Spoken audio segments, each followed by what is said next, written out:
ನಮಸ್ತೆ ವೀಕ್ಷಕರೇ, ರಾಮಾಯಣ ಚಿಂತನ ಮಂಥನ ವಿಶೇಷ ಕಾರ್ಯಕ್ರಮಕ್ಕೆ ಸ್ವಾಗತ. ನಾನು ಶ್ರವಣಡುಪ. ನಮ್ಮ ಇವತ್ತಿನ ಕಾರ್ಯಕ್ರಮದಲ್ಲಿ ಅತಿಥಿಯಾಗಿ ನಮ್ಮ ಅಭಿಮತ ವಾಹಿನಿಯಲ್ಲಿ ಹಲವಾರು ಕಂತುಗಳಲ್ಲಿ ರಾಮಾಯಣ ಚಿಂತನೆ ರೀತಿ ಆಧ್ಯಾತ್ಮಿಕ ಚಿಂತನೆಯನ್ನು ಪಸರಿಸುವಂಥ ಹಲವಾರು ಕಾರ್ಯಕ್ರಮಗಳನ್ನು ನೀಡ್ತಾ ಬರ್ತಿರುವಂಥ ಶ್ರೀಮತಿ ಚೇತನ ಭಟ್ ಅವರು ನಮ್ಮ ಜೊತೆಗಿದ್ದಾರೆ. ಬನ್ನಿ ಅವರನ್ನ ಕಾರ್ಯಕ್ರಮಕ್ಕೆ ಸ್ವಾಗತಿಸೋಣ. ಮೇಡಮ್, ಕಾರ್ಯಕ್ರಮಕ್ಕೆ ಸ್ವಾಗತ. ನಮಸ್ಕಾರ. ಮೊಟ್ಟ ಮೊದಲಾಗಿ ನಾವು ಹೇಳಬೇಕು ಅಂತಾದರೆ, ನಮ್ಮ ಈ ಚಾನಲ್ನಲ್ಲಿ ತಮ್ಮ ರಾಮಾಯಣ ಚಿಂತನೆ ಹೇಳುವಂತಹ ಕಾರ್ಯಕ್ರಮ ನಿರಂತರವಾಗಿ ಪ್ರಸಾರವಾಗ್ತಾ ಬರ್ತಾ ಇದೆ. ಹೆಚ್ಚು ಕಡಿಮೆ 18 ಕಂತುಗಳಲ್ಲಿ ನಮ್ಮ ರಾಮಾಯಣ ಚಿಂತನೆ ಕಾರ್ಯಕ್ರಮವನ್ನು ತಾವು ನಡೆಸಿಕೊಟ್ಟಿದ್ದೀರಿ. ಇದಕ್ಕಾಗಿ ತಮಗೆ ಮೊಟ್ಟ ಮೊದಲಾಗಿ ಅಭಿನಂದಿಸ್ತಾ, ಇಷ್ಟೊಂದು ಸಂಚಿಕೆಗಳನ್ನು ತಾವೀಗ ಮಾಡಿಕೊಟ್ಟಿದ್ದೀರಿ. ಹಾಗಾಗಿ ತಮ್ಮ ಅನುಭವ ಹೇಗಿತ್ತು ಇಲ್ಲಿ? ತುಂಬ ಸುಂದರವಾಗಿತ್ತು. ನನಗೆ ಪ್ರತಿ ಸರ್ತಿ ನಾನು ಬರುವಾಗಲೂ ಕೂಡ ಇಲ್ಲಿ ವಾತಾವರಣ ತುಂಬ ಅನುಕೂಲಕರವಾಗಿತ್ತು. ನನಗೆ ನನ್ನ ಸಮಯವನ್ನು ಹೊಂದಾಣಿಕೆ ಮಾಡಿಕೊಂಡು ನಾನು ಇಲ್ಲಿ ಬಂದು ಮಾಡಿಕೊಟ್ಟಿದ್ದೇನೆ. ಎಲ್ಲರೂ ಕೂಡ ಸಹಕಾರ ಕೊಟ್ಟದ್ದು ತುಂಬ ಸಂತೋಷವಾಯಿತು. ಹಾಗಾಗಿ ತುಂಬ ಖುಷಿ. ಅಲ್ಲದೆ ನನಗೆ ರಾಮಾಯಣವನ್ನು ಪೂರ್ತಿ ಈ 18 ವಾರ ಏನು ನಾವು ಮಾಡಿದೆವು, 18 ಸಂಚಿಕೆಗಳಲ್ಲಿ ಒಂದು ಬಾರಿ ಮತ್ತೊಮ್ಮೆ ನನಗೆ ಅದು ಮನನ ಮಾಡುವಾಗೆ ಆಯಿತು, ಇಲ್ಲಿ ಎಲ್ಲರ ಮುಂದೆ ಕೊಡುವಾಗೆ ಆಯಿತು. ತುಂಬ ಸಂತೋಷ ಆಯಿತು ನನಗೂ ಕೂಡ. ಅದೇ ರೀತಿ ತಾವು ಇಲ್ಲಿ ಏನು ಹೇಳ್ತಾರೆ, ಈ ಅಭಿಮತ ವಾಹಿನಿಯಲ್ಲಿ ಮಂದಾರ ರಾಜೇಶ್ ಭಟ್ ಅವರ ಮೂಲಕ ತಾವು ಇಲ್ಲಿ ಪರಿಚಯ ಆಗಿದ್ದೀರಿ. ಅದಾದ ನಂತರ ತಾವು ಏನು ಹೇಳ್ತಾರೆ, ಸತತವಾಗಿ ಕಾರ್ಯಕ್ರಮವನ್ನು ಕೊಟ್ಟುಕೊಂಡು ಬಂದಿದ್ದೀರಿ. ಇಲ್ಲಿ ಕಾರ್ಯಕ್ರಮ ಕೊಟ್ಟ ನಂತರ ದೇಶ ವಿದೇಶಗಳಲ್ಲಿ ವಿವಿಧ ರೀತಿಯ ಪ್ರೇಕ್ಷಕರು ತಮ್ಮ ಕಾರ್ಯಕ್ರಮವನ್ನು ನೋಡಿಕೊಂಡು ಬಂದಿದ್ದಾರೆ. ಹಾಗಾಗಿ ಪ್ರಸ್ತುತ ಇಲ್ಲಿ ಯೂಟ್ಯೂಬ್ನಲ್ಲಿ ನಮ್ಮ ಏನು ಹೇಳ್ತಾರೆ, ನಮ್ಮ ಚಾನಲನ್ನು ಬಿಟ್ಟು ಬೇರೆ ಎಲ್ಲೆಲ್ಲ ತಾವು ಕಾರ್ಯಕ್ರಮವನ್ನು ನಡೆಸಿಕೊಡ್ತಾ ಇದ್ದೀರಿ ಅಂತ? ಇಲ್ಲಿ ಬಿಟ್ಟು ಅಂದರೆ ನನಗೆ ಎಲ್ಲಿ ಉಪನ್ಯಾಸಗಳಿಗೆ ಅಲ್ಲಲ್ಲಿ ಕರೀತಾರೆ. ಅಂದರೆ ಇದರಿಂದ ಸ್ವಲ್ಪ ಜನರಿಗೆ ಪರಿಚಯ ಆಯಿತು ಈ ಅಭಿಮತದ ಕಾರ್ಯಕ್ರಮದಿಂದ. ಮತ್ತು ಬೇರೆ ಬೇರೆ ಕಡೆಯಲ್ಲಿ ಉಪನ್ಯಾಸಗಳಿಗೆ ಕರೀತಾರೆ, ಅಲ್ಲೆಲ್ಲ ಹೋಗ್ತೇನೆ. ರಾಮಾಯಣ, ಭಾಗವತ, ಮಹಾಭಾರತ ಹೀಗೆ ಉಪನ್ಯಾಸಗಳು ಕೊಡುವಂಥದ್ದು. ಮತ್ತು ನಿರಂತರ ನನ್ನದು ಆನ್ಲೈನ್ ತರಗತಿಗಳಾಗ್ತಾ ಉಂಟು. ಆ ತರಗತಿಗಳಲ್ಲಿ ಈ ರಾಮಾಯಣ ಚಿಂತನೆಗಳು ಅದರ ಬಗ್ಗೆ ಅಲ್ಲಿ ನಡೆಸಿಕೊಂಡು ಹೋಗ್ತಾ ಇದ್ದೇನೆ. ಆ ರೀತಿ. ಸರಿ, ತಾವೀಗ ಇಲ್ಲಿ ರಾಮಾಯಣ ಚಿಂತನೆಯನ್ನು ಪ್ರಾರಂಭ ಮಾಡಿದ ಬಳಿಕ ಹೊರಗಡೆ ತಮ್ಮ ಶಿಷ್ಯವರ್ಗ ಅಥವಾ ಕಲಿಕಾಸಕ್ತರ ಸಂಖ್ಯೆಯಲ್ಲಿ ಸ್ವಲ್ಪ ಹೆಚ್ಚಾಗಿದೆ ಅಂತ ಹೇಳುವುದನ್ನು ನಾವು ಕೇಳಿಪಟ್ಟಿದ್ದೇವೆ. ಇದು ಯಾವ ರೀತಿ ಇದೆ, ಹೇಗಿದೆ? ಹೌದು, ಖಂಡಿತ ಹೆಚ್ಚಾಗಿದೆ. ನನಗೆ ಗೊತ್ತಿರಲಿಲ್ಲ ಅಭಿಮತ ವಾಹಿನಿ ಇದು ಎಲ್ಲೆಲ್ಲ ಹೋಗ್ತಾ ಉಂಟು, ಇದು ಪ್ರಸಾರ ಎಲ್ಲೆಲ್ಲ ಆಗ್ತಾ ಇದೆ ಅಂತಲೂ ಗೊತ್ತಿಲ್ಲ. ಅನೇಕ ಕಡೆಗಳಿಂದ ಫೋನ್ ಮಾಡ್ತಾ ಇದ್ದಾರೆ ನನಗೆ.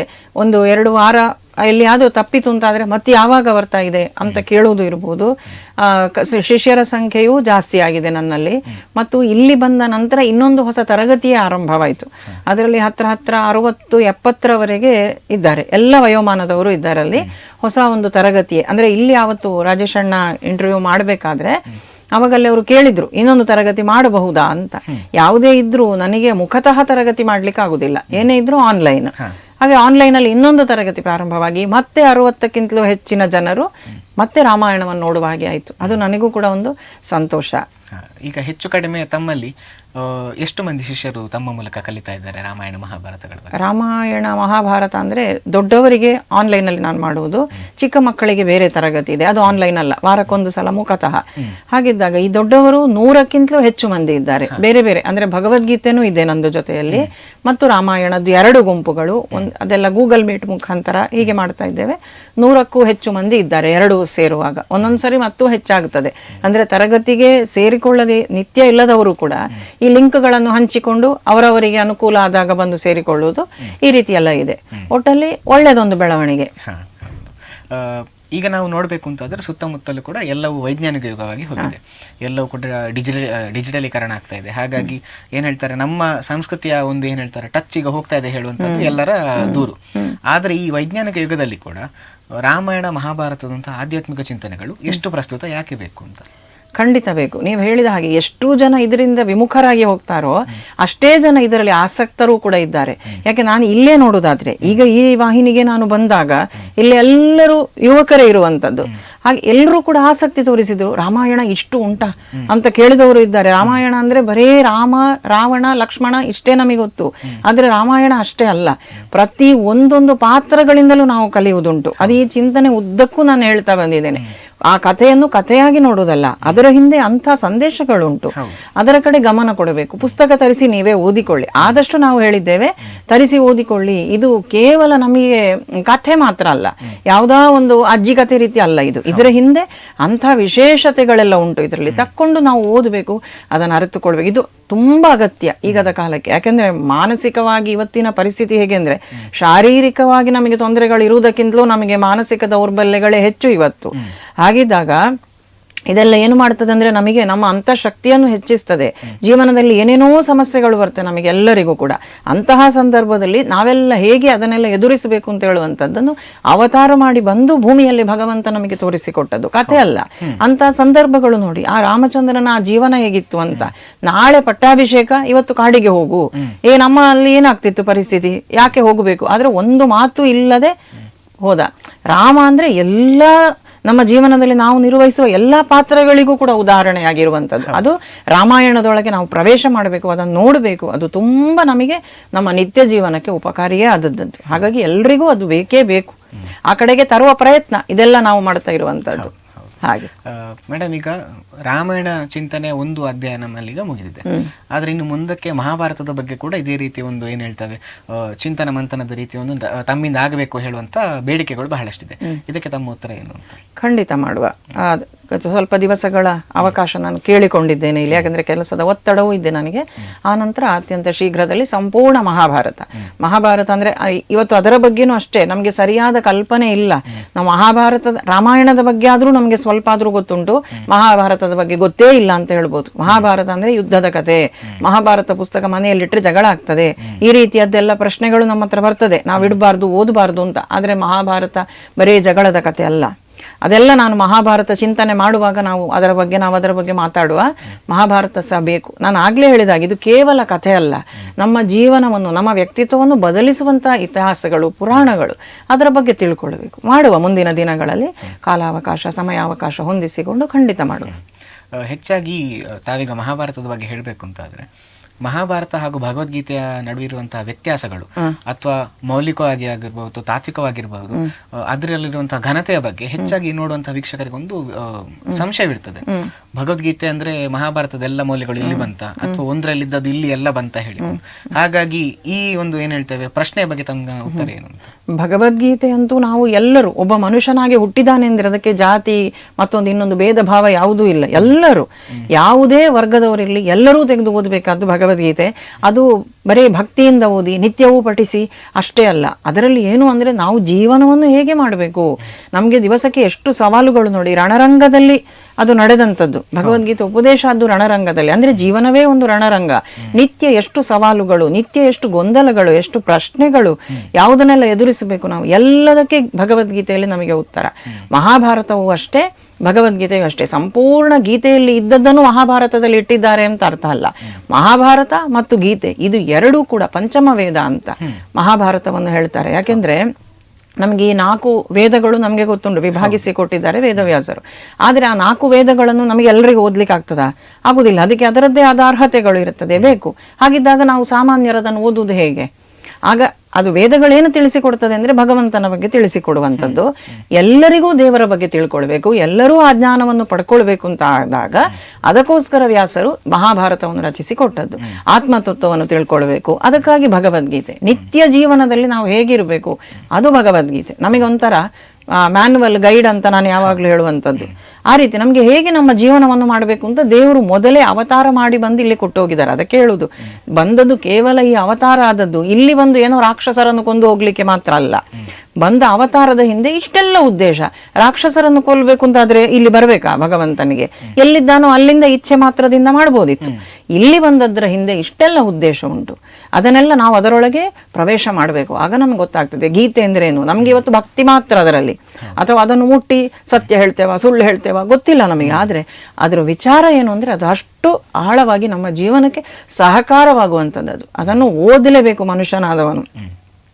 ಹಾಗಾಗಿ ಮಹಾಭಾರತವೂ ಅಷ್ಟೇ, ಭಗವದ್ಗೀತೆಯೂ ಅಷ್ಟೇ. ಮಹಾಭಾರತದ ಉದ್ದಕ್ಕೂ ಕೂಡ ಹೇಗೆ ನಾವು ಬದುಕಬೇಕು ಅಂತ ಹೇಳುವಂಥದ್ದನ್ನು ತೋರಿಸಿಕೊಂಡಿದ್ದಾರೆ. ಏನು ಮಾಡಬಾರ್ದು ಅದು ತೋರಿಸಿಕೊಟ್ಟಿದ್ದಾರೆ. ಎಂತೆಂಥ ಕಷ್ಟಗಳು ಬಂದರೂ ಕೂಡ ಧರ್ಮ ಬಿಡದ ನಮ್ಮ ಜೀವನ ಹೇಗೆ ಇರಬೇಕು, ಸ್ಥಿತಪ್ರಜ್ಞತೆ ಕಾಪಾಡುವುದು ಹೇಗೆ, ಒಂದೊಂದು ಪಾತ್ರಗಳು ಕೂಡ ನಮಗೆ ಕಲಿಸಿಕೊಡುವಂಥದ್ದು ಅಪಾರ. ರಾಮಾಯಣದಲ್ಲೂ ಮಹಾಭಾರತದಲ್ಲೂ ಅದು ಮುಂದೆ ಚಿಂತನೆಯಲ್ಲಿ ನಾವು ನೋಡುವ ಒಂದೊಂದು ನಾವು ಮಾತಾಡ್ತಾ ಹೋದ್ರೆ ರಾಮಾಯಣ, ಮಹಾಭಾರತ, ಭಗವದ್ಗೀತೆ ಈ ಚಿಂತನೆಗಳಿಗೆ ನಮ್ಮ ಪೂರ್ತಿ ಒಂದು ಆಯುಷ್ಯವೇ ಸಾಕಾಗುವುದಿಲ್ಲ. ಇನ್ನು ನಾವು ಕೆಲವು ಗಂಟೆಗಳಲ್ಲಿ ಏನು ಮಾತಾಡ್ಲಿಕ್ಕೆ ಸಾಧ್ಯ. ಆದ್ರೂ ಆದಷ್ಟು ಪ್ರಯತ್ನ ಎಷ್ಟು ಕೊಡ್ಲಿಕ್ಕೆ ಆಗ್ತದ ಅಷ್ಟು. ಹಾಗಾಗಿ ಈಗ ನಾವು ಹೆಚ್ಚಾಗಿ ನೋಡ್ಬೇಕು ಅಂತಾದ್ರೆ ರಾಮಾಯಣದ ರಚನಕಾರ ಯಾರು ಅಂತ ಕೇಳಿದ್ರೆ ವಾಲ್ಮೀಕಿ ಮಹರ್ಷಿ ಹೇಳುವಂಥದ್ದು ನಮ್ಮ ಕಣ್ಣ ಮುಂದೆ ಬರ್ತದೆ. ವಾಲ್ಮೀಕಿಯ ಚರಿತ್ರೆನ ನಾವೇನಾದ್ರೂ ತೆಗೆದು ನೋಡಿದ್ರೆ ಮೊದಲು ಒಬ್ಬ ಅಜ್ಞಾನಿಯ ರೀತಿ ಇದ್ದಂತಹ ಒಬ್ಬ ಮನುಷ್ಯ ನಂತರ ಜ್ಞಾನಿಯಾಗಿ ಇಂತಹ ಒಂದು ಕೃತಿಯನ್ನ ರಚನೆ ಮಾಡ್ತಾರೆ. ಅದು ಕೂಡ ಶ್ಲೋಕಕ್ಕೂ ಕೂಡ ಅವರೇ ಮೊಟ್ಟ ಮೊದಲಾಗಿ ಅಡಿಪಾಯ ಇಟ್ಟದ್ದು ಅಂತ ಎಲ್ಲ ಹೇಳ್ತಾರೆ. ಒಂದು ಲೆಕ್ಕದಲ್ಲಿ ನೋಡಿದ್ರೆ ಒಬ್ಬ ಅಜ್ಞಾನಿಯೂ ಕೂಡ ರಾಮನ ದರ್ಶನದಿಂದ ಅಥವಾ ರಾಮನ ದಿಸೆಯಿಂದ ಈ ರೀತಿ ಆಗಿದ್ದಾರೆ ಅಂತ ಹೇಳುವಂತಹ ಒಂದು ತಾತ್ವಿಕ ಇದಕ್ಕೆ ನಾವು ಬರ್ಬೋದಾ ಈ ಮೂಲಕ? ಖಂಡಿತ. ಯಾಕೆಂತ ಹೇಳಿದ್ರೆ ಅವರು ನೋಡಿ, ಮೂಲತಃ ರಾಮಾಯಣ ನಮಗೆ ಹೇಳುವ ಪ್ರಕಾರ ಅವರು ಪ್ರಾಚೇತಸ ಮುನಿಯ ಮಗನಾಗಿದ್ರು, ಭಾರ್ಗವ ಅವರಿಗೆ ಹೆಸರು, ಅವರು ಬ್ರಾಹ್ಮಣರಾಗಿದ್ರು. ಆಮೇಲೆ ಆ ಕಳೆದು ಹೋದ ಮಗು ಈ ಕಾಡಲ್ಲಿ ಯಾವ ಬೇಡರಿಗೆ ಸಿಕ್ಕಿ ಆ ರೀತಿ ಇದ್ದಾದ್ರೆ ಒಟ್ಟಾರೆ ಏನು ಅಂದ್ರೆ ಅವನಿಗೆ ಸಂಸ್ಕಾರವೇ ಇರಲಿಲ್ಲ. ವಾಲ್ಮೀಕಿಗೆ ಜನ್ಮ ಹೇಗೆ ಇರಲಿ, ಆದ್ರೆ ವಾತಾವರಣ ಹಾಗೆ ಇತ್ತು ಬೆಳೆದದ್ದು, ಯಾವುದೇ ಸಂಸ್ಕಾರ ಇರಲಿಲ್ಲ, ರಾಮ ಅಂತ ಹೇಳಲಿಕ್ಕೂ ಬರದೇ ಇದ್ದಂತಹ ಒಂದು ವ್ಯಕ್ತಿ. ಆದ್ರೆ ಅದರ ಬಗ್ಗೆ ನಮ್ಗೆ ರಾಮಾಯಣದಲ್ಲಿ ಉಲ್ಲೇಖ ಇಲ್ಲ, ವಾಲ್ಮೀಕಿ ರಾಮಾಯಣದಲ್ಲಿ ಅವರು ಅದನ್ನು ಹೇಳುವುದಿಲ್ಲ. ಅಂದ್ರೆ ಪ್ರಚಲಿತವಾದಂತಹ ಕಥೆಗಳದು. ಹಾಗೆ ಏನೂ ಗೊತ್ತಿಲ್ಲದ ಅಜ್ಞಾನಿಯೂ ಕೂಡ, ಯಾಕೆಂದ್ರೆ ನಾವು 2 ಹೆಜ್ಜೆ ಮುಂದೆ ಹೋದ್ರೆ ಭಗವಂತ ನಮ್ಮ ಹತ್ರ 10 ಹೆಜ್ಜೆ ಬರ್ತಾನೆ ಅಂತ ಹೇಳುವಂಥದ್ದು ಮಾತು. ಅವರು ಸ್ವಲ್ಪ ಮುಂದುಗಡೆ ಹೋದ್ರು, ಅವರಿಂದ ಅದು ಆಗಬೇಕಾಗಿತ್ತು. ಭಗವಂತ ಒಳಗೆ ಪ್ರವೇಶ ಮಾಡಿ ಬ್ರಹ್ಮದೇವರ ಅನುಗ್ರಹದಿಂದ ಸಂಪೂರ್ಣ ರಾಮಾಯಣ ಕಣ್ಣಿಗೆ ಕಟ್ಟಿತು ನೋಡಿ ಅವರಿಗೆ. ಅವರು ಬರ್ದದ್ದು ಮಾತ್ರ ಅಲ್ಲ, ಅನುಭವಿಸಿದ್ದು, ಕಣ್ಣೊಳಗೆ ಕಂಡದವರಿಗೆ ದೃಶ್ಯ. ಅವರೇನು ಅಲ್ಲಿ ಎಲ್ಲವನ್ನು ನೋಡಿ ನೋಡಿ ಬರ್ದಿದ್ದಾರೆ ಅಂತಲ್ಲ, ಪ್ರತಿಯೊಂದು ಘಟನೆ ಆದ ಹಾಗೆ ಬರ್ದದ್ದಲ್ಲ, ಎಲ್ಲವೂ ಆಗಿತ್ತು. ಅದು ನಾವು ರಾಮಾಯಣದಲ್ಲಿ ಚಿಂತನೆ ಮಾಡಿದ್ದೇವೆ. ಅವರಿಗೆ ಕಣ್ಣ ಮುಂದೆ ಬ್ರಹ್ಮದೇವರ ಅನುಗ್ರಹದಿಂದ ಬಂತು ರಾಮಾಯಣದ ದೃಶ್ಯಾವಳಿಗಳು, ರಚನೆ ಮಾಡ್ತಾ ಹೋದ್ರು. ಎಂತಹ ಅಜ್ಞಾನಿಯೂ ಕೂಡ ಅಷ್ಟೇ, ಜ್ಞಾನಕ್ಕೆ ಬಂದಾಗ ತನ್ನಿಂದ ತಾನೇ ಅದು ಅವರನ್ನು ಕೈ ಹಿಡಿತದೆ, ಉದ್ಧಾರ ಮಾಡ್ತದೆ ಅಂತ ಹೇಳುವುದಕ್ಕೆ ಇದೆಲ್ಲ ನಮಗೆ ಉದಾಹರಣೆಯಾಗಿ ಸಿಗ್ತದೆ. ವೇದವ್ಯಾಸರಿರ್ಬೋದು, ವಾಲ್ಮೀಕಿಗಳಿರ್ಬೋದು, ಇಂಥ ಅನೇಕ ಉದಾಹರಣೆಗಳು ನಮ್ಮ ಪುರಾಣದಲ್ಲಿ ನಮಗೆ ಲಭ್ಯ ಆಗ್ತದೆ. ಹೌದು. ವಿಷಯದಿಂದ ವಿಮುಖವಾದ ಕ್ಷಮೆ ಇರಲಿ. ಆದ್ರೆ ತಾವು ಮುಂದೆ ಮಹಾಭಾರತದ ಸರಣಿಯನ್ನ ಪ್ರಾರಂಭ ಮಾಡೋದ್ರಿಂದ ಕೇಳ್ತಾ ಇದ್ದೇನೆ. ತಾವಾಗೆ ಹೇಳ್ಬೇಕಾದ್ರೆ ಹೇಳಿದ್ರಿ, ವ್ಯಾಸರು ನಮ್ಗೆ 4 ವೇದಗಳನ್ನ 4 ಭಾಗಗಳಾಗಿ ವಿಂಗಡಿಸಿ ಕೊಟ್ಟಿದ್ದಾರೆ ಅಂತ. ಇನ್ನೊಂದು ಕಡೆಯಲ್ಲಿ ನೋಡಿದ್ರೆ ಮಹಾಭಾರತದ ರಚನಾಕಾರರು ಕೂಡ ಅವರೇ. ಹಾಗಾಗಿ ಅದೇ ಮೌಲ್ಯಗಳನ್ನು ಇಲ್ಲಿ ಕೂಡ ತಂದಿರೋದ್ರಿಂದ ಅದನ್ನ ಪಂಚಮ ವೇದ ಅಂತ ಹೇಳ್ತಾರೆ, ಹೇಗೆ? ಹೌದು, ಖಂಡಿತವಾಗಿ 4 ವೇದಗಳಲ್ಲಿ ಏನು ಕೊಟ್ಟಿದ್ದಾರೆ ಅದನ್ನು ಎಲ್ಲರೂ ಓದ್ಲಿಕ್ಕೆ ಆಗುದಿಲ್ಲ. ಹಾಗಾದಾಗ ಅದಕ್ಕೆ ಅದರದ್ದೇ ಆದ ವ್ಯಾಕರಣ ಗೊತ್ತಬೇಕು, ಸಂಸ್ಕೃತ ಬೇಕು, ಅದಕ್ಕೆ ಅದರದೇ ಆದಂತ ರೀತಿ ನೀತಿಗಳು. ಹಾಗಾದಾಗ ನಮಗೆ ಏನು, ನಾವು ಹೇಗೆ ವೇದವನ್ನು ನಾವು ಅರ್ಥ ಮಾಡ್ಕೊಳ್ಳೋದು, ವೇದದಲ್ಲಿ ಜ್ಞಾನಿಗಳು ಕೊಟ್ಟದ್ದನ್ನು ನಾವು ಹೇಗೆ ತಿಳ್ಕೊಳ್ಳುವುದು? ಅದಕ್ಕೋಸ್ಕರ ಪಂಚಮ ವೇದ ಅಂತ. ಯದಿ ಹಾಸ್ತಿ ತದನ್ಯತ್ರ ಎನ್ನೇ ಹಾಸ್ತಿನ ಕುತ್ರಜಿತ್ ಅಂತ. ಮಹಾಭಾರತದಲ್ಲಿ ಇಲ್ಲದೆ ಇದ್ದದ್ದು ಪ್ರಪಂಚದಲ್ಲಿ ಎಲ್ಲಿಯೂ ಇಲ್ಲ. ವ್ಯಾಸೋಚ್ಚಿಷ್ಟಂ ಜಗತ್ ಸರ್ವಂ ಅಂತ. ಇಡೀ ಪ್ರಪಂಚದಲ್ಲಿರುವುದು ವ್ಯಾಸರ ಉಚ್ಚಿಷ್ಟವೇ, ಅಂದ್ರೆ ವ್ಯಾಸರ ಎಂಜಲೆ ಅಂತ. ಅಂದ್ರೆ ಎಲ್ಲವನ್ನು ಮುಟ್ಟಿದ್ದಾರೆ ವೇದವ್ಯಾಸರು, ಅಂದ್ರೆ ಮಹಾಭಾರತದ ಮುಖಾಂತರ. 1,00,000 ಶ್ಲೋಕ ನಾವು ಅದನ್ನ ನೆನಪಿಡಬೇಕು. ಮಹಾಭಾರತದಲ್ಲಿ 1,00,000, ರಾಮಾಯಣ 24,000 ಆದ್ರೆ ಭಾಗವತ 18,000. 1,00,000 ಶ್ಲೋಕ ಬರೇ ಪಾಂಡವರ ಕೌರವರ ಕಥೆಯ ಅಲ್ಲ. ಪಾಂಡವರ ಕೌರವರ ಕಥೆ ಬಹಳ ಸ್ವಲ್ಪ ಇರುವಂತದ್ದು. ನೀತಿಗಳು ಎಷ್ಟು ಉಂಟು ಅದರಲ್ಲಿ. ಭಗವದ್ಗೀತೆ ಇರ್ಬೋದು, ಅನೇಕ ವಿಚಾರಗಳುಂಟು ಮಹಾಭಾರತದಲ್ಲಿ, ಕೇವಲ ಪಾಂಡವರ ಕೌರವರ ಕಥೆ ಅಲ್ಲ. ಹೌದು. ಈಗ ನಾವು ಇಲ್ಲಿ ನಾವೀಗ ಹೇಳಬೇಕಾದ್ರೆ ತಾವು 18 ಕಂತುಗಳಲ್ಲಿ ರಾಮಾಯಣ ಚಿಂತನೆ ಬಗ್ಗೆ ಮಾಡಿದ್ದೀರಿ, ಅದೇ ರೀತಿ ಇನ್ನು ಮುಂದಕ್ಕೆ ಮಹಾಭಾರತದ ಬಗ್ಗೆ ಮಾಡ್ಲಿಕ್ಕಿದ್ದೀರಿ. ಆದ್ರೆ ತಮ್ಮ ಚಿಂತನೆಯನ್ನ ನಾವು ಬೇರೆ ಕಡೆಯೂ ಕೇಳಬೇಕು ಅಂತಾದ್ರೆ, ತಮ್ಮ ಚಿಂತನೆಯನ್ನ ನಾವು ಬೇರೆ ಕಡೆ ಕೂಡ ಈ ರೀತಿ ಫಾಲೋ ಮಾಡಬೇಕು ಅಂತಾದ್ರೆ ನಾವು ತಮ್ಮ ಚಿಂತನೆಯನ್ನು ಇಲ್ಲಿ ಕಾಣಬಹುದು. ನಮ್ಮದೇ ಆದಂತಹ ಒಂದು ಯೂಟ್ಯೂಬ್ ಚಾನೆಲ್ ಉಂಟು. ಅದರಲ್ಲಿ ನನ್ನದೇ ಆಧ್ಯಾತ್ಮ ಚಿಂತನೆಗಳು ಬರುವಂಥದ್ದು ಸುಜ್ಞಾನ ಸಿಂಧು ಯೂಟ್ಯೂಬ್ ವಾಹಿನಿ ಅಂತ. ಅದರ ಮುಖಾಂತರ ಅದರಲ್ಲಿ ಭಗವದ್ಗೀತಾ ಚಿಂತನೆಗಳನ್ನು ಈಗ 1-2 ತಿಂಗಳ ಹಿಂದೆ ಪ್ರಾರಂಭ ಮಾಡಿದ್ದೇವೆ. ಶ್ಲೋಕಗಳಿಗೆ ಪ್ರಥಮ ಅಧ್ಯಾಯದಿಂದಲೇ, ಈಗ ಪ್ರಥಮ ಅಧ್ಯಾಯದಲ್ಲೇ ಇದ್ದೇವೆ. ಆ ಚಿಂತನೆಗಳು ಉಂಟು. ನಾನು ಹೊರಗಡೆ ಉಪನ್ಯಾಸಕ್ಕೆ ಹೋದದ್ದು ಅದು ಕೂಡ ಅದರಲ್ಲಿದೆ. ಇನ್ನು ಬೇರೆ ಬೇರೆ ಭಾಗವತದ ಅನೇಕ ಭಾಗಗಳು ಎಲ್ಲ ಆ ಚಾನೆಲ್ ಅಲ್ಲಿ ನಮಗೆ ಆ ವಾಹಿನಿ ಮುಖಾಂತರ ನಾವು ತಿಳ್ಕೊಳ್ಬಹುದು ಅನೇಕ ವಿಚಾರಗಳು. ಮತ್ತು ನಾನು ಇಲ್ಲಿ ಹೇಳಲಿಕ್ಕೆ ಒಂದು ಇಚ್ಛೆ ಪಡ್ತೇನೆ ಏನು ಅಂತ ಹೇಳಿದ್ರೆ, ನಾನು ಹೇಳಿದ ಹಾಗೆ ಆಗಲೇ ಹೇಳಿದೆ, ನಾವು 2 ಹೆಜ್ಜೆ ಮುಂದೆ ಹೋದ್ರೆ ಭಗವಂತ ನಮ್ಮ ಹತ್ರ 10 ಹೆಜ್ಜೆ ಇಟ್ಟುಕೊಂಡು ಬರ್ತಾನೆ ಅಂತ. ಸ್ವತಃ ಅನುಭವಿಸಿದವಳು ನಾವು. ಇದ್ದದ್ದೇ ಬೇರೆ ಆದದ್ದೇ ಬೇರೆ ಅಂತ ಹೇಳಬಹುದು. ಯಾಕೆಂದ್ರೆ ನಾನು ಯಾವಾಗ ಈ ಒಂದು ಆಧ್ಯಾತ್ಮ ಕ್ಷೇತ್ರಕ್ಕೆ ಪ್ರವೇಶ ಮಾಡಿದ್ದೇನೋ, ನನ್ನ ಜವಾಬ್ದಾರಿಗಳು ಎಲ್ಲ, ನಾನು ಗೃಹಿಣಿ, ಅದನ್ನೆಲ್ಲವನ್ನು ಒಂದು ಹಂತಕ್ಕೆ ತಂದು ನಿಲ್ಲಿಸಿದ ಮೇಲೆ, ಮಕ್ಕಳು ದೊಡ್ಡವರಾದ ಮೇಲೆ ನನ್ನ ಆಸಕ್ತಿ ಕ್ಷೇತ್ರ ಇದು. ಈ ರಂಗಕ್ಕೆ ನಾನು ತೊಡಗಿಸಿಕೊಂಡಾಗ ಸಂಪೂರ್ಣವಾಗಿ ಕೆಲಸಗಳನ್ನು ಮುಗಿಸುವುದು ಇದರಲ್ಲಿ ನಾನು ತೊಡಗಿಸಿಕೊಂಡಿದ್ದೆ. ಇಷ್ಟು ತರಗತಿಗಳು, ಸಂಜೆ 5 ಗಂಟೆಗೆ ಕೂತ್ರೆ ನಾನು ತರಗತಿ ಮುಗಿಸಿ ಹೇಳುವಾಗ ಈಗ 9, ಸ್ವಲ್ಪ ದಿವಸಗಳ ಹಿಂದೆ 10 ಗಂಟೆವರೆಗೆ ನಿರಂತರ ಮಾತಾಡ್ತಾ ಇದ್ದಂಥದ್ದು. ಹೀಗಿದ್ದಾಗ ನಮ್ಮ ಗುಂಪಲ್ಲಿಯೇ ಒಂದು ಮನೆಯಲ್ಲಿ ಒಬ್ಬಳು ಹುಡುಗಿ ಇದನ್ನು ಕೇಳ್ತಾ ಇದ್ಲು ಪ್ರತಿದಿನ. ನನ್ನ ತರಗತಿ ಈ ವಿಚಾರಗಳು ಹೇಳುವುದು ಕೇಳಿ ಅವರಿಗೆ ಏನು ಅನಿಸಿತು ಅಂತ ಹೇಳಿದ್ರೆ, ಇದು ತರಗತಿ ಮುಗ್ದ ನಂತರ ನಮಗೆ ಮರ್ತು ಹೋಗ್ತದೆ. ಆದ ಕಾರಣ ಇದಕ್ಕೆ ಏನಾದ್ರೂ ಒಂದು ನಾವು ಶಾಶ್ವತವಾಗಿರುವಂತ ಒಂದು ವ್ಯವಸ್ಥೆ ಮಾಡಬೇಕು ಅಂತ ಆ ಹುಡುಗಿ, ಅವಳ ಹೆಸರು ನಾನು ಇವತ್ತು ಚಾನೆಲ್ ಅಲ್ಲಿ ಹೇಳಲಿಕ್ಕೂ ಇಷ್ಟಪಡ್ತೇನೆ, ಯಾಕಂದ್ರೆ ನಿಸ್ವಾರ್ಥವಾಗಿ ಮಾಡುವ ಕೆಲಸ ಈಗದ ಕಾಲಕ್ಕೆ ಯಾರೂ ಮಾಡುವುದಿಲ್ಲ. ನವ್ಯಾ ಶೆಟ್ಟಿ ಅಂತ ಹೇಳಿ, ಆಕೆಯು ಇದೇ ರಂಗದಲ್ಲೆಲ್ಲ ಇರುವಂಥವಳು. ಹಾಗಾಗಿ ಅವಳು ಬಂದು ನನ್ನನ್ನು ಸಂಪರ್ಕ ಮಾಡಿದ್ಲು, ಈ ರೀತಿಯಾಗಿ ಒಂದು ನಾವು ಮಾಡುವಾನ ಅಕ್ಕ ಅಂತ. ಹಾಗೆ ಅವಳ ಮುಖಾಂತರ ಈ ಸುಜ್ಞಾನ ಸಿಂಧು ವಾಹಿನಿ ಹೋಯಿತು. ಅಲ್ಲಿ ಫಲಾಪೇಕ್ಷೆ ಅಂತ ಹೇಳುವಂಥದ್ದು ಅವಳಿಗೂ ಇಲ್ಲ. ಏನಂದ್ರೆ ನಾನು ಏನೋ ಒಂದು ಕೊಟ್ಟು ಆದದ್ದಲ್ಲದು. ಎಲ್ಲರೂ ನನ್ನಲ್ಲಿ ಕೇಳ್ತಿದ್ರು, ಅದೊಂದು ಆಗಬೇಕು, ನಿಮ್ಮ ಚಿಂತನೆಗಳು ನಮಗೆ ನಿತ್ಯ ನಿರಂತರ ಲಭ್ಯವಾಗಬೇಕು. ಆದ್ರೆ ನನಗೆ ಅದೆಲ್ಲ ಗೊತ್ತಿಲ್ಲ ಕೆಲಸ, ನನಗೆ ಮಾತಾಡುವುದಷ್ಟೇ ಗೊತ್ತು. ನಿಮ್ದು ಎಡಿಟಿಂಗೋ ಮತ್ತೊಂದೋ ಇನ್ನೊಂದೋ ನನಗೆ ಗೊತ್ತಿಲ್ಲ. ಹಾಗಾದ್ರೆ ಅದನ್ನು ಮಾಡೋರು ಯಾರು?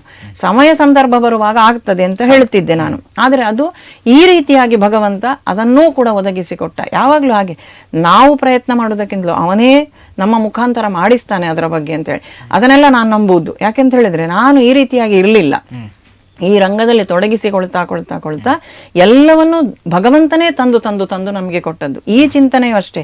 ಇಲ್ಲಿ ನೋಡಿ, ನಮ್ಗೆ ರಾಮಾಯಣ ನಾನು ತರಗತಿಯಲ್ಲಿ ಹೇಳ್ತಿದ್ದೆ, ಆದ್ರೆ ಅದು ಅಲ್ಲಿ ಮರ್ತು ಹೋಗ್ತಿತ್ತು. ತರಗತಿ ಮುಗಿದ ತಕ್ಷಣ ಇಷ್ಟು ಚಿಂತನೆಗಳಲ್ಲಿ ನೆನಪಿಲ್ಲ. ಅಭಿಮತ ವಾಹಿನಿಯನ್ನು ನೋಡುವಂಥದ್ದು, ಇದನ್ನು ಪ್ರತಿದಿನ ನಾವು ಹಂಚಿಕೊಳ್ಳುವಂಥದ್ದು ಮಾಡುವುದರಿಂದಾಗಿ ನಿತ್ಯ ನೆನಪು ಉಳಿತಲ್ಲ. ಈ ಇಷ್ಟು 18 ಕಂತುಗಳಲ್ಲಿ ಏನು ರಾಮಾಯಣ ಇತ್ತು, ಒಂದು ಸಂಗ್ರಹವಾಗಿ ಎಲ್ಲರಿಗೂ ಸಿಕ್ಕಿತಲ್ಲ, ಅದು ಒಂದು ಸಂತೋಷ. ಈ ರೀತಿ ನಮ್ಮ ಇದರ ಚಿಂತನೆಗಳು ಬೇಕು ಅಂತಾದ್ರೆ ಸುಜ್ಞಾನ ಸಿಂಧು ವಾಹಿನಿಯೂ ಉಂಟು, ಇಲ್ಲಿ ಅಭಿಮತವೂ ಉಂಟು. ಸುಜ್ಞಾನ ಸಿಂಧುವಲ್ಲಿ ನಾವು ಹೋದಲ್ಲಿದ್ದೆಲ್ಲದರದ್ದು ಕೂಡ ವಿವರಗಳು, ಎಲ್ಲ ವಿಡಿಯೋಗಳು ಅಲ್ಲಿ ಸಿಗ್ತದೆ. ಹಾಗೆ ನಾನು ಆ ಹುಡುಗಿಯ ಹೆಸರನ್ನು ಇಲ್ಲಿ ತೆಗೆದದ್ದು ಯಾಕೆ ಅಂತ ಹೇಳಿದ್ರೆ, ನಿಸ್ವಾರ್ಥವಾಗಿ ಸೇವೆ ಮಾಡುವಂಥದ್ದು.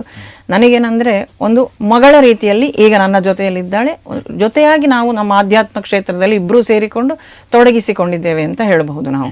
ಹೌದು, ಸಂತೋಷ ಕೇಳಿ. ಅದೇ ರೀತಿ ಈಗ ನಾವು ರಾಮಾಯಣ ಹಾಗೂ ಮಹಾಭಾರತವನ್ನು ನಾವು ಮತ್ತೇನಾದ್ರು ನೋಡಿದ್ರೆ, ರಾಮಾಯಣ ಹಾಗೂ ಮಹಾಭಾರತದಲ್ಲಿ ನಮ್ಗೆ ಕಾಣುವಂತಹ ದಶಾವತಾರದ 2 ಭಾಗಗಳು ಯಾವುದು ಅಂತ ಕೇಳಿದ್ರೆ ರಾಮ ಹಾಗೂ ಕೃಷ್ಣ.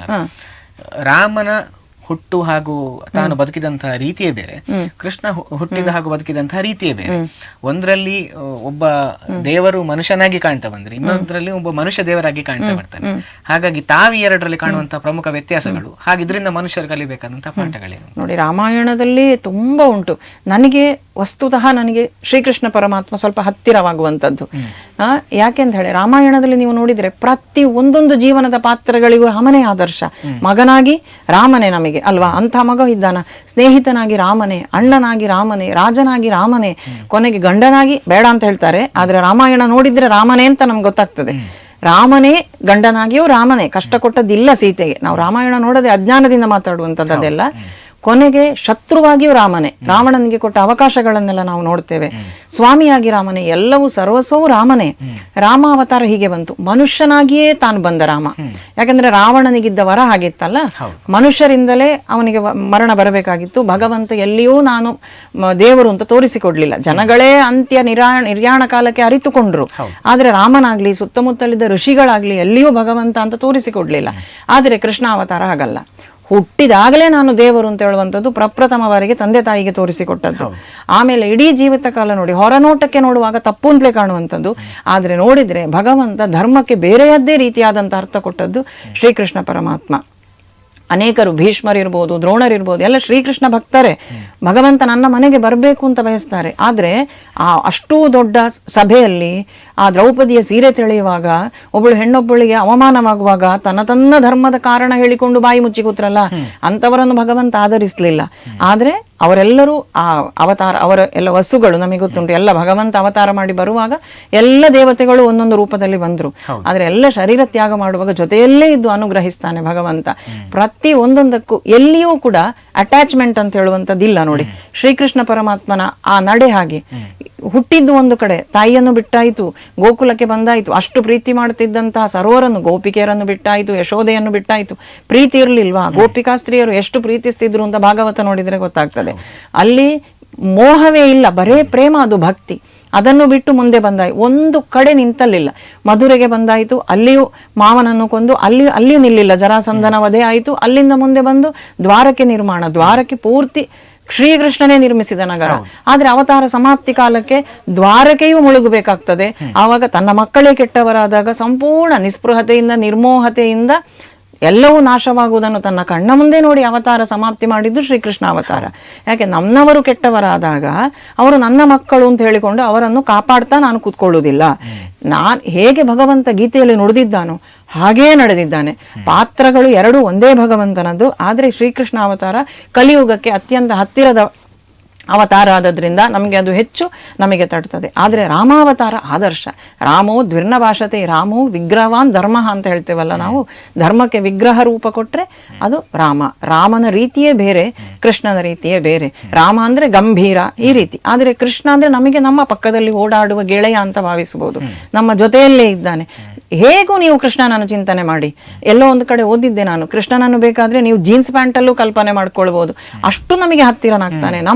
ನಮ್ಮ ಜೊತೆ ಬೀದಿಯಲ್ಲಿ ಓಡಾಡುವ ಸ್ನೇಹಿತನಂತೆ ಕೃಷ್ಣ ಅಂತ. ಹಾಗೆ ನಮಗೆ ಕಲಿಯುಗದವರಿಗೆ ಕೃಷ್ಣ ಪ್ರತಿಯೊಂದಕ್ಕೂ ಕೊಟ್ಟ ವ್ಯಾಖ್ಯಾನವೇ ಬೇರೆ.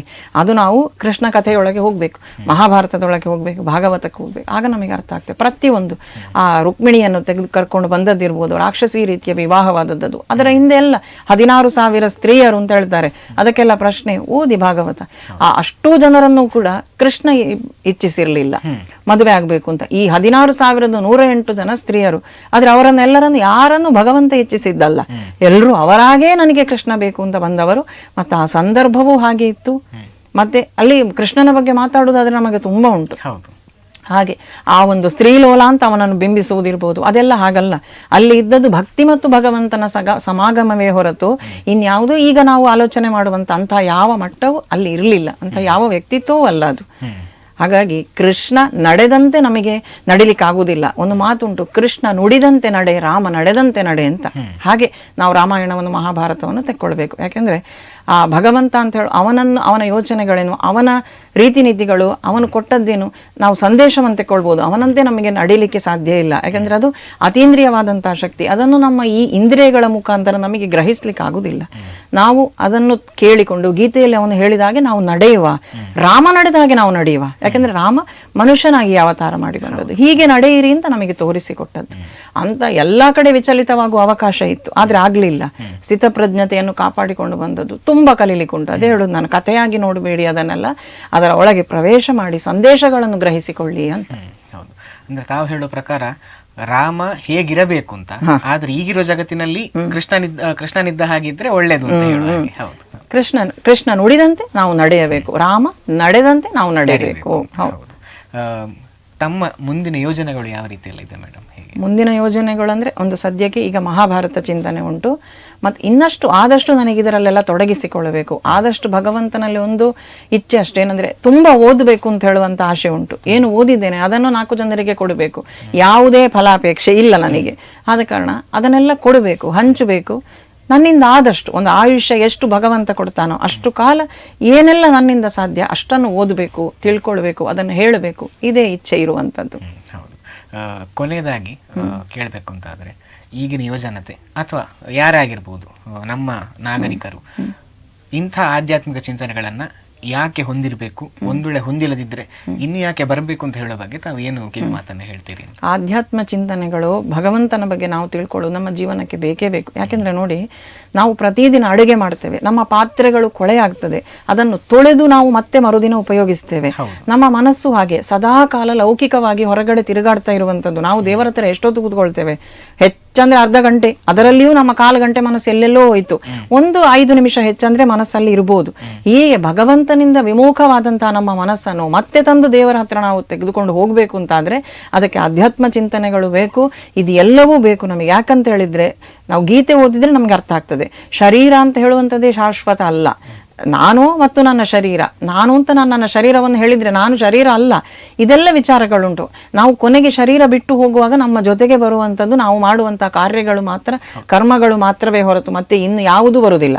ಸಂಪಾದಿಸಿದ ಜನರು ಬರುವುದಿಲ್ಲ, ದುಡ್ಡು ಬರುವುದಿಲ್ಲ, ಯಾವುದೂ ಬರುವುದಿಲ್ಲ. ಹಾಗಿದ್ದಾಗ ನಮ್ಮ ಸತ್ಕರ್ಮಗಳನ್ನು ನಾವು ಮಾಡ್ತಾ ಯಾಕೆ ಇದೆಲ್ಲ ಚಿಂತನೆ ಮಾಡುವಾಗ ಸುತ್ತಮುತ್ತಲೆಲ್ಲ ಬದಲಾಗುವುದಿಲ್ಲ, ಪರಿಸ್ಥಿತಿ ಎಲ್ಲವೂ ಹಾಗೆ ಇರ್ತದೆ. ಆದರೆ ಹೊರಗಿನ ಪರಿಸ್ಥಿತಿಗಳಿಗೆ ನಮ್ಮ ಪ್ರತಿಕ್ರಿಯೆ ಬದಲಾಗ್ತದೆ. ಆದ ಕಾರಣ ಏನು ಹೊರಗೆಲ್ಲ ಹೋಗಿ ಅಶುಚಿಯಾದ ಮನಸ್ಸನ್ನು ಮತ್ತೆ ತಂದು ದೇವರ ಹತ್ರ ನಾವು ಇಡಬೇಕು ಅಂತಾದ್ರೆ ಈ ಆಧ್ಯಾತ್ಮಿಕ ಚಿಂತನೆಗಳು ನಮಗೆ ಬೇಕು. ಹಾಗೆ ಆಗಲಿ ಮೇಡಮ್, ಇಷ್ಟು ಹೊತ್ತು 18 ಕಂತುಗಳಲ್ಲಿ ರಾಮಾಯಣದ ಬಗ್ಗೆ ಹೇಳಿದ್ದೀರಿ, ಇಲ್ಲಿ ತಮ್ಮ ಅನುಭವದ ಬಗ್ಗೆ ಕೂಡ ಹೇಳಿದ್ದೀರಿ. ತಮ್ಮ ಅನುಭವ ಹಾಗೂ ಸಮಯ ಎರಡಕ್ಕೂ ನಮ್ಮ ವಾಹಿನಿಯ ಕಡೆಯಿಂದ ಹಾಗೂ ಎಲ್ಲ ಪ್ರೇಕ್ಷಕರ ಕಡೆಯಿಂದ ಧನ್ಯವಾದಗಳನ್ನು ಹೇಳ್ತಾ ಇದ್ದೇನೆ. ಧನ್ಯವಾದಗಳು. ಒಂದು ಅವಕಾಶ ಕೊಟ್ಟು ಮತ್ತೊಮ್ಮೆ ನನಗೆ ರಾಮಾಯಣವನ್ನು ಎಲ್ಲರ ಮುಂದೆ ಇಡ್ಲಿಕ್ಕೊಂದು ಇಲ್ಲಿಂದ ಒಂದು ಸಂದರ್ಭ ಒದಗಿ ಬಂತು. ವಾಹಿನಿಗೂ ಕೂಡ ಧನ್ಯವಾದಗಳು. ನೋಡಿದ್ರಲ್ಲ ವೀಕ್ಷಕರೇ, ಇಷ್ಟು ಹೊತ್ತು ನಮ್ಮ ಜೊತೆಗೆ ಶ್ರೀಮತಿ ಚೇತನ ಭಟ್ ಅವರಿದ್ದುಕೊಂಡು ರಾಮಾಯಣ ಚಿಂತನೆಯ ಸಾರವನ್ನು, ಅದೇ ರೀತಿ ಮುಂದೆ ಬರುವಂತಹ ಮಹಾಭಾರತ ಸರಣಿಯ ಬಗ್ಗೆ ಕೂಡ ವಿಸ್ತಾರವಾಗಿ ತಿಳಿಸಿದ್ದಾರೆ. ಇನ್ನು ಮುಂದೆ ಬರುವಂತಹ ಮಹಾಭಾರತ ಸರಣಿಗೂ ಕೂಡ ಇದೇ ರೀತಿ ತಮ್ಮ ಪ್ರೋತ್ಸಾಹ ಮುಂದುವರಿಯುತ್ತದೆ ಹೇಳುವಂಥ ಆಶಯದ ಜೊತೆಗೆ ಈ ಕಾರ್ಯಕ್ರಮವನ್ನು ಮುಗಿಸುವಂತಹ ಹೊತ್ತು. ನಿರಂತರ ಸುದ್ದಿ ಹಾಗೂ ಮನೋರಂಜನೆಗಾಗಿ ನೋಡ್ತಾ ಇರಿ ಅಭಿಮತ ಟಿವಿ, ಜನಮನದ ನಾಡಿಮಿಡಿತ.